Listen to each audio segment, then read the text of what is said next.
में तुमको आना होगा,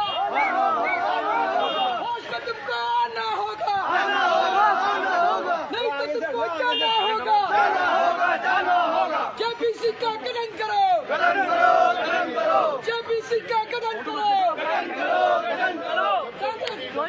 नरेंद्र मोदी करता है, नरेंद्र मोदी करता है, नरेंद्र मोदी करता है, नरेंद्र मोदी करता है, नरेंद्र मोदी करता है, मोदी जिंदाबाद, जिंदाबाद, जिंदाबाद, राहुल गांधी जिंदाबाद, जिंदाबाद, जिंदाबाद, राहुल गांधी जिंदाबाद, जिंदाबाद, जिंदाबाद, राहुल गांधी जिंदाबाद, जिंदाबाद, जिंदाबाद, अशोक गहलोत जिंदाबाद, अशोक गहलोत जिंदाबाद, गोविंद सिंह डोटासरा जिंदाबाद, राहुल गांधी जिंदाबाद, राहुल गांधी जिंदाबाद, जिंदाबाद, जिंदाबाद, जेपीसी का गठन करो, जेपीसी का गठन करो, जेपीसी का गठन करो।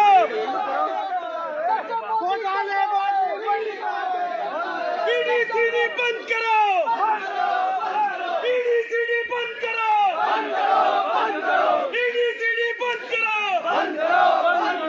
ईडीसीडी बंद करो, ईडीसीडी बंद करो, ईडीसीडी बंद करो। रवि का जिंदाबाद, रवि का जिंदाबाद, रवि का गोविंद सिंह डोटासरा जिंदाबाद, जिंदाबाद, गोविंद सिंह डोटासरा जिंदाबाद, जिंदाबाद। जो सर्कस बना दिया, सरकार बनाई थी जनता ने, और ये जो सर्कस बन गया, इस सर्कस को मुख्यमंत्री जी बंद करो। और हम कहना चाहते हैं कि ये शुरुआत है, ये अंगड़ाई ली है खड़गे साहब और राहुल गांधी जी के नेतृत्व में। पूरी कांग्रेस पार्टी के तमाम कार्यकर्ता, तमाम नेता, हम सब मिलकर के ईंट से ईंट बजाएंगे, अलग जगाएंगे, गांव-गांव जाएंगे, वार्डों में जाएंगे, मोहल्लों में जाएंगे, गांव में जाएंगे, जनता को बताएंगे कि ये महा घोटालेबाज लोग हैं और पूरी की पूरी संपदा ये अडानी और अंबानी जैसे बड़े उद्योगपतियों को लुटाने का काम कर रहे हैं। आज आप देखिए, एक नमूना बताना चाहता हूं, छोटा सा नमूना आप देख लीजिए कि जब भारत सरकार के पास में जयपुर एयरपोर्ट था, प्रताप जी, जयपुर एयरपोर्ट था, तो वहां पर जितनी दुकानें अंदर लगी हुई थी उससे 10 गुना दुकानें अडानी को देने के बाद में और बढ़ा दी।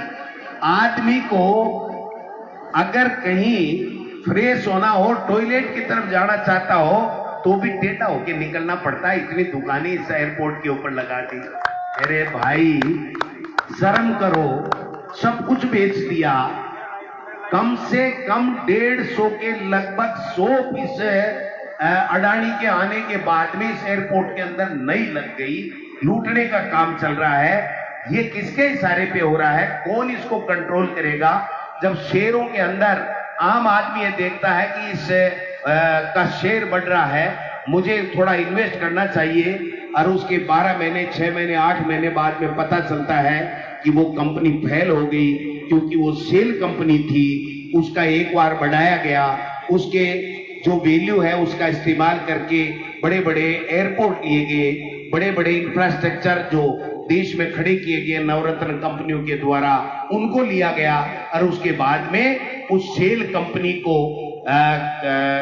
दिवालिया घोषित कर दी गई, और दिवालिया घोषित करने के बाद में उसका पूरा का पूरा बैंकों से जो कर्जा लिया गया था वो कर्जा माफ करा लिया गया, और जो आम आदमी उस कंपनी में शेयर खरीद करके अपना पैसा इन्वेस्ट करके अपनी बेटी की शादी करना चाहता था, अपना नया मकान बनाना चाहता था, 2 रुपए बढ़ने के बाद में वो लूटा हुआ है, न बेटी की शादी कर पा रहा है, न मकान कर पा रहा है।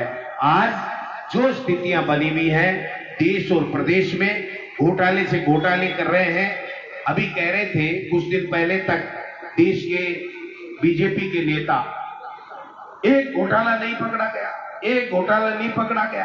अरे एक हो तो पकड़ ले, आपने तो हजारों घोटाले कर लिए, कितने पकड़े। आप तो इतने बेशर्म लोग हो कि उसको मानते ही नहीं हो, कोई जांच ही नहीं कराते हो, और जहां जांच कराते हो और जिसको जांच सौंपी गई उसी में आपकी हिस्सेदारी है। सेबी के प्रमुख और उसके पति की उन कंपनियों में हिस्सेदारी है, तो फिर जांच करेगा कौन?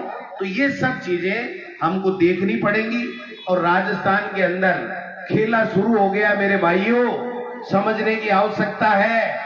अगला जो विधानसभा का सत्र आएगा उसमें देखना इनके भ्रष्टाचार का जो नग्गा नाच इस 9 महीने से भारतीय जनता पार्टी की सरकार कर रही है, उसका चीर हरण करने का काम हमारे एमएलए सब टीकाराम जूली जी के नेतृत्व में करने वाले हैं।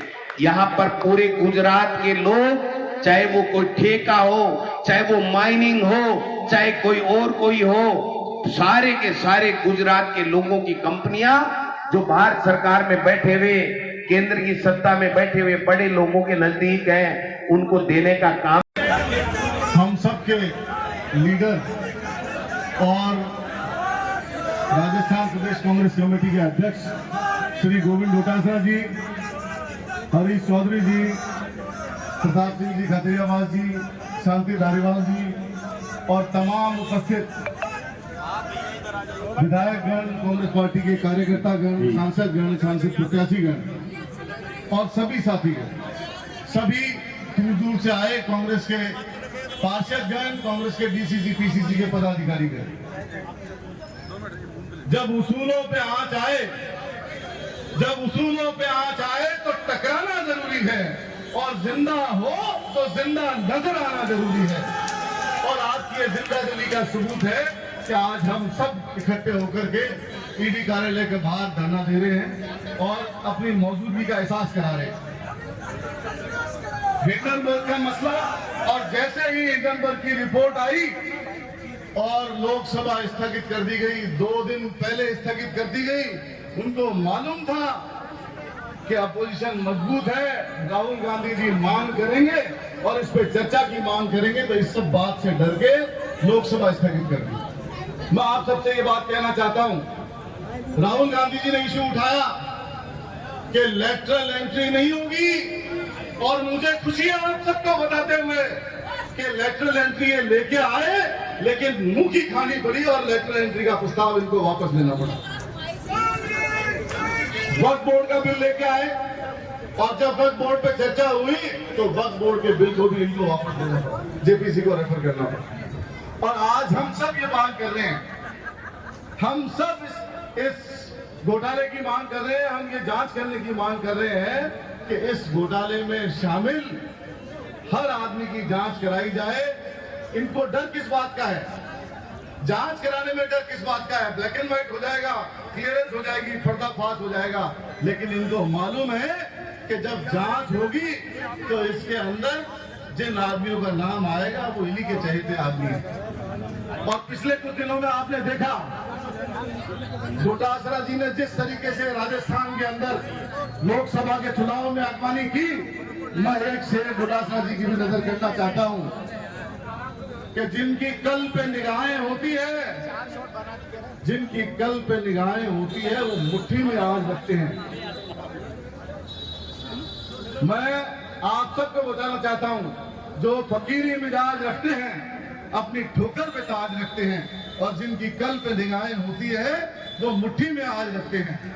तो 25 सीटों में से 11 सीटों पे जो कह रहे थे हम 5 लाख से जीतेंगे, हम 25 की 25 जीतेंगे, और नतीजा क्या हुआ? नतीजा 11 सीटों पे शिकस्त खाई।